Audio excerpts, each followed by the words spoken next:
মা, আমার সব কাজ হয়ে গেছে। আপনি বলুন আজ দুপুরে কি রান্না করব?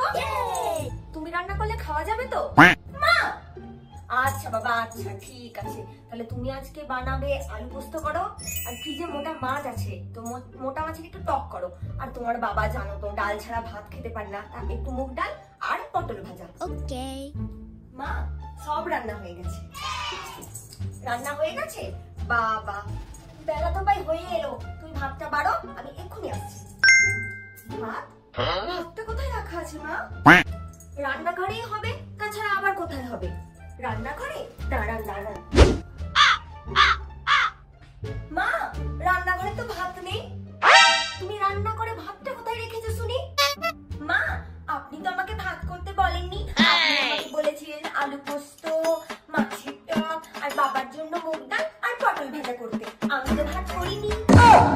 ভাত করনি মানে? তাহলে তরকারিগুলো কি দিয়ে খাবো? সেটা তো ভেবে দেখিনি। মুড়ি দিয়ে খাবেন মা? ভগবান, হায় রে আমার পোড়া কপাল। চলো ভাত বসাবে গা। এই বুড়ো বয়সে আমাকে এও দেখতে হলো। বাপ রে বাপ।